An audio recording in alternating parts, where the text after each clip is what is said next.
Bienvenido a nuestro clase en vivo número uno, nuestro periodo académico correspondiente. Hoy estaremos hablando de fuerzas aplicadas sobre un cuerpo, sobre un elemento y sobre una armadura o sobre vigas.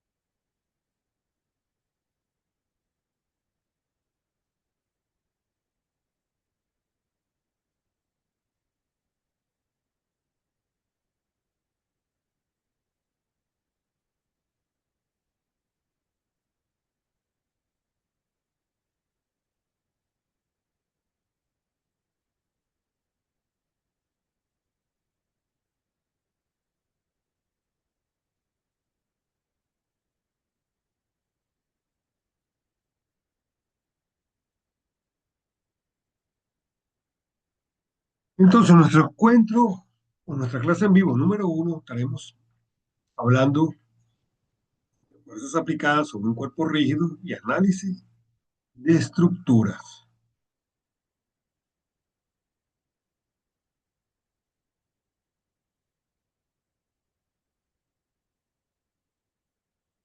Bien, hay conceptos básicos que nosotros debemos de manejar. ¿Qué es la mecánica? Debemos entender a qué se refiere por la mecánica. De una manera textual, no es más que la ciencia que estudia y analiza los movimientos bajo la acción de fuerzas. Y estas actúan a su vez sobre un punto al cual estamos estudiando o es objeto de análisis. Es decir, que la mecánica no es más que esa disciplina que analiza y estudia el comportamiento de las fuerzas sobre un punto en cuestión. Por eso hay que realizar rigurosamente el análisis de las componentes de fuerza.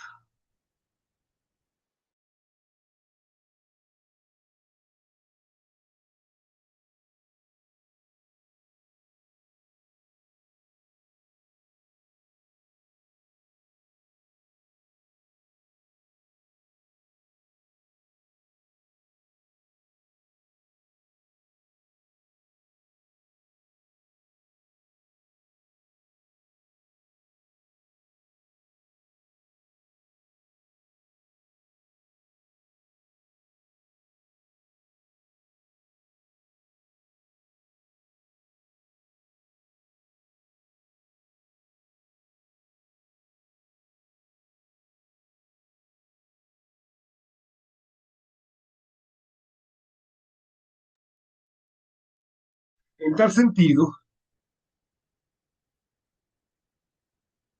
la estática es aquella parte de la mecánica que se encarga de analizar las fuerzas. La mecánica se divide en estática y dinámica. Para este punto o para este curso vamos a estar hablando de la estática. No vamos a analizar la parte dinámica que involucra otros puntos de vista, otras ecuaciones y otras características. Así que como su palabra lo indica, estática se mantiene en equilibrio. No estudiando las fuerzas que actúan sobre un cuerpo o un objeto y la condición fundamental es que ellos se mantengan en equilibrio. Es decir, no se muevan. Imagínense entonces una estructura, un edificio es una estructura, el cual no se puede mover, debe mantenerse en equilibrio. Pues si se mueve, ya sabemos lo que pasa. aunque en la parte de la dinámica sí se contempla ciertos movimientos, pero esos movimientos van en función de ciertos grados de libertad y ciertas amplitudes. No es tema de este curso, simplemente para información general. Así que como observamos acá, vemos una persona, el cual está apoyada en sus manos, formando una dirección, un ángulo con la horizontal, y él se mantiene en equilibrio. La fuerza la hace mantenerse en equilibrio es sus brazos acá, mantiene rígido su columna vertebral, que lo analizamos como un vector, y la idea es de que él se mantiene rígido, en equilibrio. Eso es lo que nos interesa para el caso de estudio. Y acuérdense que hablé de una palabra, de un vector, porque tenemos fuerzas que actúan sobre un cuerpo. Puede ser de índole o de característica vectorial o de característica escalar. Dicho esto, tenemos,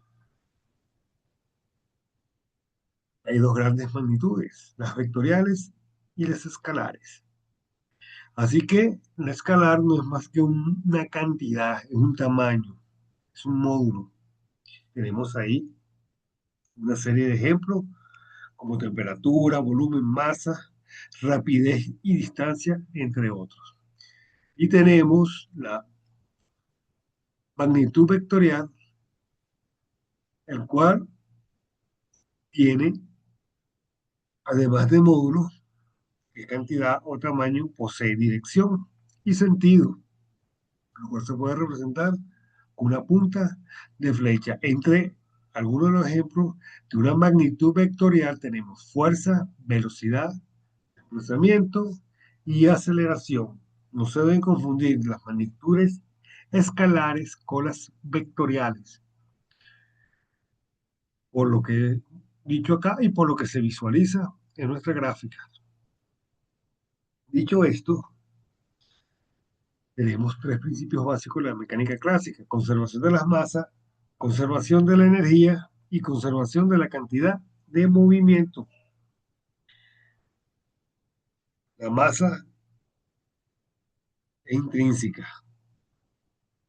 la energía se conserva, es intrínseca, simplemente pasa de un estado a otro, igual que las masas.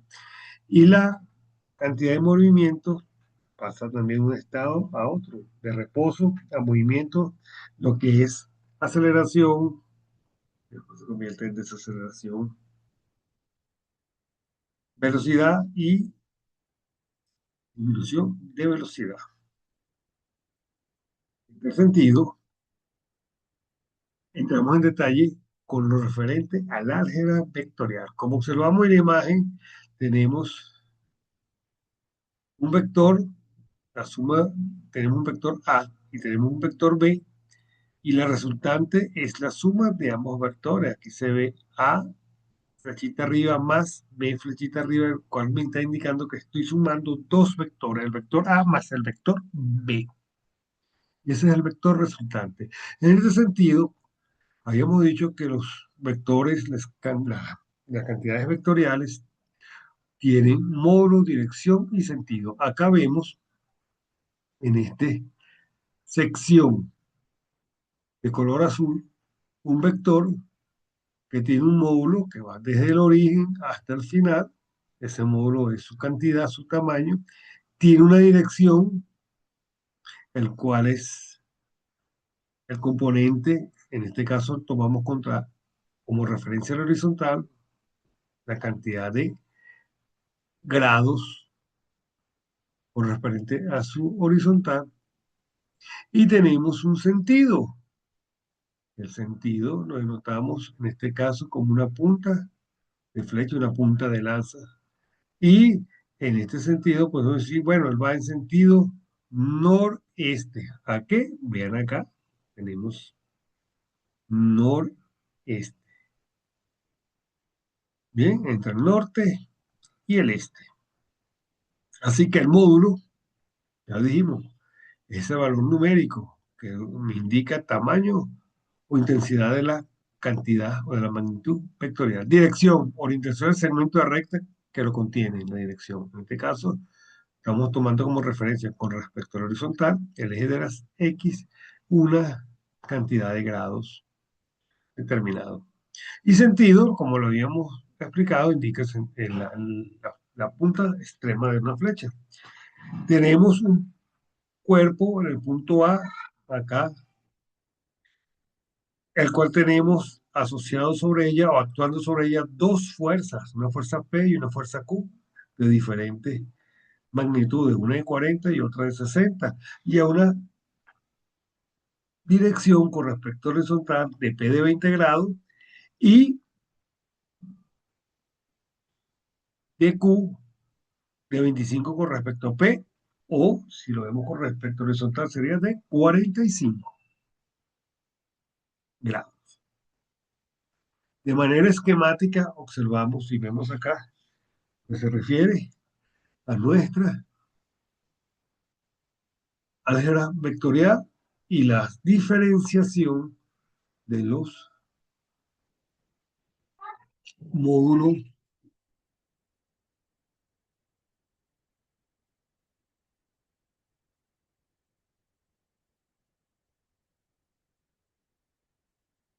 de una magnitud vectorial. Algo muy importante que tenemos que trabajar en el desarrollo del problema. Nosotros debemos de realizar un diagrama de cuerpo libre que no es más que un diagrama de composición de fuerzas que actúa sobre un punto para lograr determinar las componentes que nos están pidiendo. Si nosotros no hacemos el diagrama de cuerpo libre, es cómo justificamos el análisis del tratamiento que se le está dando a dicha fuerza en un punto. No lo podemos representar.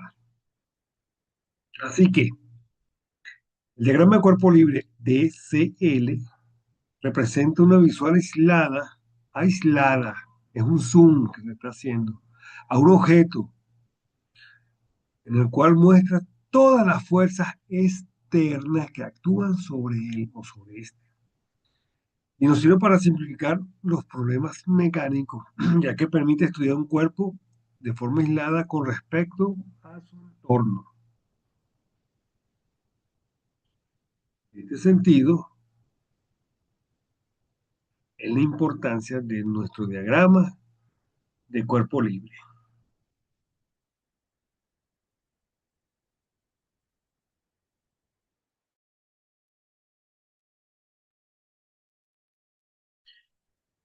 Acá vemos un ejemplo, vemos una masa suspendida entre dos columnas por una cuerda.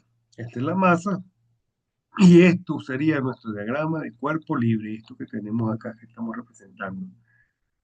Tenemos la tensión de las cuerdas, la tensión resultante en color rojo, tanto a la derecha como a la izquierda, pero esa tensión es una fuerza y tiene componente en X y tiene componentes en Y. Componentes en X, componentes en Y. Esta misma componente de acá en X es esta misma que tenemos acá para el lado izquierdo. Y acá tenemos nuestra componente en X al lado derecho.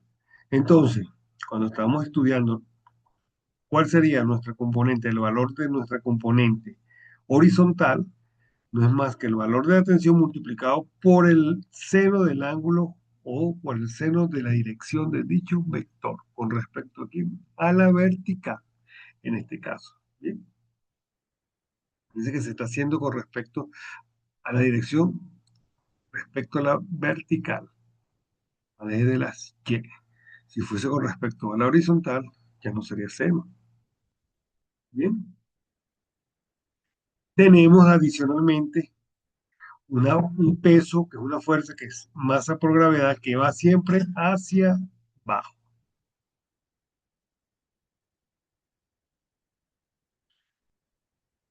Y en la componente vertical tenemos la tensión multiplicado por el coseno de la dirección de ese ángulo. ¿Bien? ¿Cómo se visualiza acá? Esta en el caso de una masa suspendida. Pero si tenemos un móvil o un objeto que está circulando, subiendo o desplazándose por un plano inclinado, dice que la dirección ahora es beta. Así que la fuerza, anotamos acá en color rojo el vector, va en la horizontal en X, pero lleva una dirección. Bien, si este es el móvil, tenemos una fuerza normal que se opone al desplazamiento, tenemos una fuerza del móvil, en este caso masa por gravedad, por el coseno de el ángulo de la dirección, ¿sí? En la componente, el peso del vehículo, masa por gravedad, y la fuerza que se opone al desplazamiento, masa por gravedad por el seno del ángulo. Diagrama de cuerpos libres. Es como actúan, fíjense que este móvil lo estoy componiendo en este puntico y estoy viendo cuáles son las fuerzas que actúan. La fuerza que lo está jalando hacia arriba, bien sea el motor o una cuerda, la fuerza que lo permite que se le opone o para que no suba o se desplace, el peso tangencial, que es una fuerza, el peso en función del plano inclinado y la fuerza normal, que también se opone a dicho desplazamiento. Y las masas son suspendidas y apoyadas sobre la horizontal y suspendidas sobre la vertical. Como se ve acá, supongamos que esto es una mesa, tenemos dos masas, masa uno y masa 2 y nuestro diagrama de cuerpo libre va para la masa uno. Aparte, analizamos la masa 2. La masa uno tenemos la normal, la tensión, que sería esta, acá donde estoy señalando, y su peso, pero la masa uno. Y la masa 2, vean cómo la tensión ahora es totalmente sobre el eje de las y su fuerza, su fuerza del punto de la masa es en sentido contrario de las Y. Pero si el sistema es de polea, tenemos que ella está colgando en su dirección, en la masa, en la dirección Y o en la vertical, y tenemos dos masas, masa 1 y masa 2, y tenemos una tensión de la cuerda uno y tensión 2 ¿en función de qué? En función de las masas. Ella está en equilibrio, no se mueve, y así quedaría nuestro diagrama de cuerpo libre para cada una de las masas. En este sentido, si vemos una aplicación,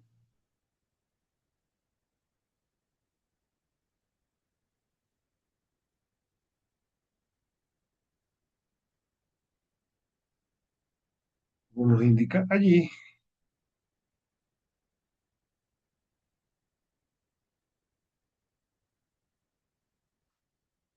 nos dice que los miembros, o lo- B, este señor que está acá, ejerce o ejerce una fuerza, ejerce alguna acción sobre el A, B, C, sobre este miembro que tenemos acá, este elemento. Este elemento ejerce sobre una acción sobre este elemento. Tenemos que hay una fuerza aplicada P a lo largo de la línea de, de Es decir, que sobre esta fuerza como dato, sobre esta línea, sobre este elemento BD, hay una fuerza P que tiene una componente horizontal de 300 libras en el sistema inglés. La unidad es un sistema inglés. Y nos pide que se obtenga la magnitud de la fuerza correspondiente, es decir, la fuerza resultante, y su componente en la vertical. ¿De quién? De esta sección que tenemos acá. Bien, entonces tenemos acá nuestra fuerza y aquí tenemos una acción resultante. hacemos nuestro diagrama de cuerpo libre y conocemos que tenemos una fuerza en la horizontal que es de 300 libras, tenemos una fuerza en la vertical que no conocemos y tenemos una fuerza resultante P, la cual tampoco conocemos. Y la dirección entre P y la vertical es de 35 grados. Entonces debemos de hallar la resultante, pues ya tenemos la fuerza horizontal, y luego que hallemos la fuerza resultante, despejamos para poder obtener la fuerza vertical. Así que decimos que la fuerza P, que es nuestra incógnita, multiplicado por el seno de 35 grados es igual a 300 libras. Esta P por el seno de 35 es igual a 300 libras porque las 300 libras está sobre la horizontal, sobre el eje de las X. Por eso es que aparece el seno allí.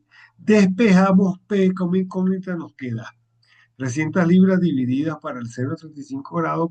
La resultante nos dice que el P vale o tiene una magnitud de 523 libras.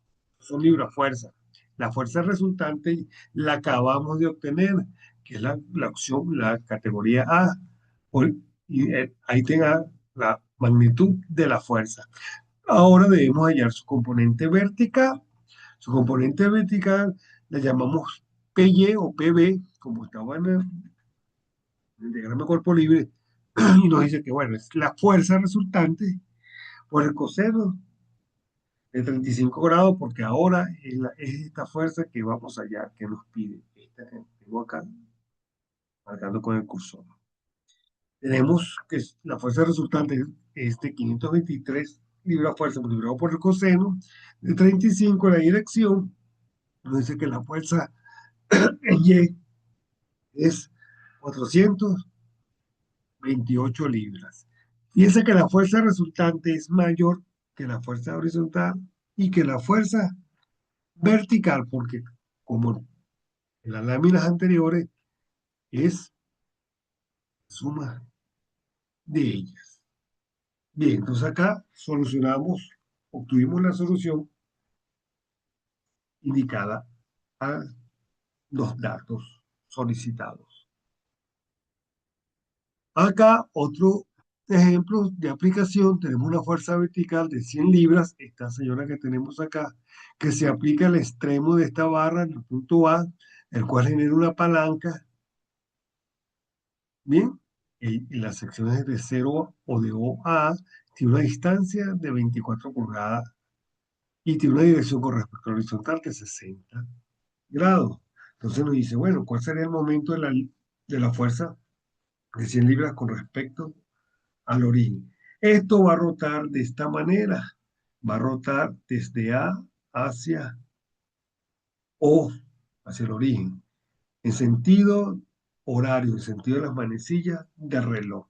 Entonces nosotros debemos de saber cuánto es la distancia en la horizontal con respecto al punto A, porque tenemos la distancia resultante, pero no tenemos la distancia con respecto al punto, a la distancia horizontal con respecto al punto A desde el origen, que sería nuestra componente en X.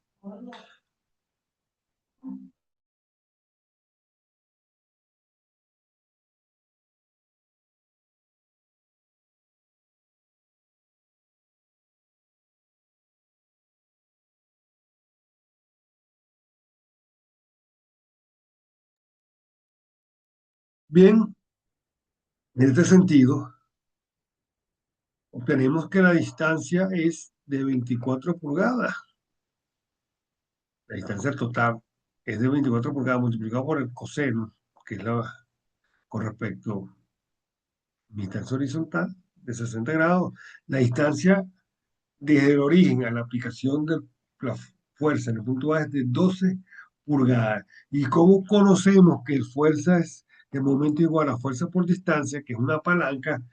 Ya tenemos la distancia y conocemos la fuerza, simplemente realizamos la sustitución. Fuerza por distancia nos da que el momento que produce esa fuerza aplicada en el punto A por esa dirección y esa distancia es de 1.200 libras por pulgada. Dicho esto, seguimos avanzando y veamos los análisis de estructura. Aquí, ¿qué observamos? Observamos una estructura que no es más que una serie de vigas en disposiciones horizontales y verticales unidas en un punto, en estos nodos, que permite el ensamble de dichas estructuras para aplicaciones particulares o específicas. En este caso, la aplicación, como se ve en la imagen, es para un puente que va a generar o va a soportar la calzada o una carretera donde van a circular los vehículos. Como se ve acá. La, el análisis se enfoca en el estudio de la fuerza en cada nodo resultante, es decir, donde se está aplicando nuestras fuerzas. ¿Para qué? Para que se mantenga en equilibrio y no colapse, no se derrumbe, no se caiga la estructura. Dicho esto, debemos definir qué es una armadura. ¿Sí? Entonces, las armaduras no son más que estructuras utilizadas en la ingeniería, las cuales dan soluciones prácticas y económicas a situaciones estructurales, en especial en diseños de puentes y edificios. Acá vemos una armadura, acá vemos que ya está unida, como se observa, con diferentes pernos.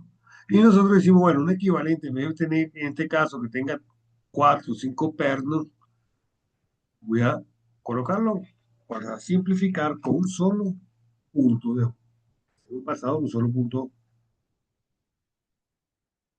de enganche, como se ve allí. En tal sentido, vemos que ya se nos va a componer, como en el caso de aquí abajo. Acá tenemos nuestros estribos de puente y tenemos largueros y travesaños. Los largueros son las horizontales, los travesaños son las verticales. Y en donde hacen las fuerzas. ¿Dónde van a generar esa fuerza? Van a usar esos puntos de unión y que estoy señalando, resaltando, ¿ya? En cada uno de los nodos. Punto A, el punto B, el punto C y el punto D. ¿Bien? Algunas armaduras típicas, tanto para techos como para puentes, las dejo para que la visualicen. Voy a explicar en qué cambian ella en su disposición de geometría con respecto a los travesaños.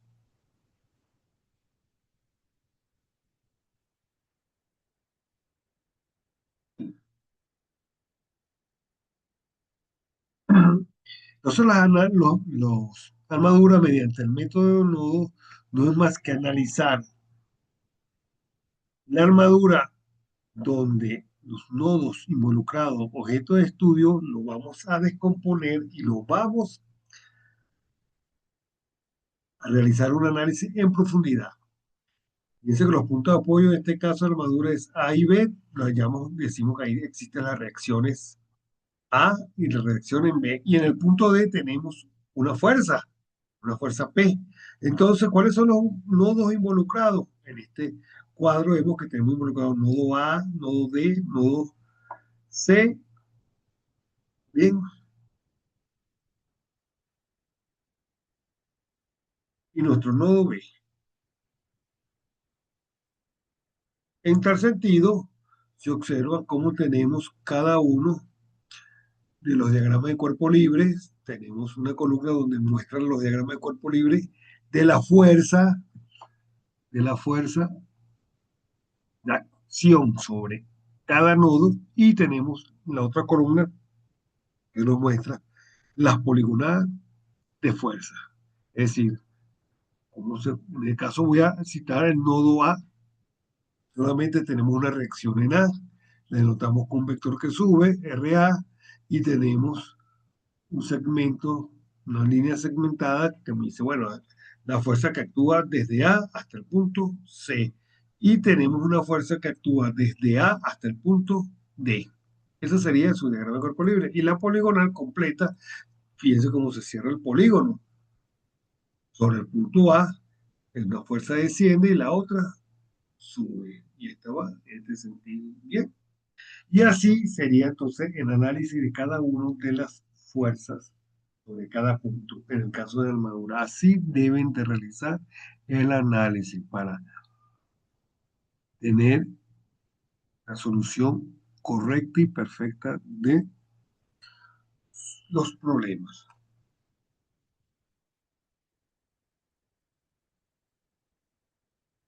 Una aplicación en la vida real, aparte de los puentes, nuestra torre de energía de alta tensión, que realizamos en las carreteras, autopistas, y esta sería su disposición espacial simulada desde un ordenador. Y esta sería la imagen real. Aplicaciones, aplicaciones, para que ya no colapse, no falle. Debemos entonces saber que tenemos una viga, en las vigas tenemos diferentes tipos de cargas. Las concentradas, como en este caso acá, la llamamos P1 y P2, pero son cargas puntuales concentradas. ¿Concentradas entre qué? En el punto B y en el punto C. Y tenemos las cargas distribuidas, las cuales se distribuyen, valga la condición, uniformemente a lo largo y ancho de la viga. En este caso, tenemos dos secciones rectangulares. Tenemos un rectángulo y tenemos un trapecio. Bien, entonces W corresponde al peso total que está soportando la viga, pero en una sección del tramo desde A hasta B es rectangular y desde B hasta C es trapezoidal.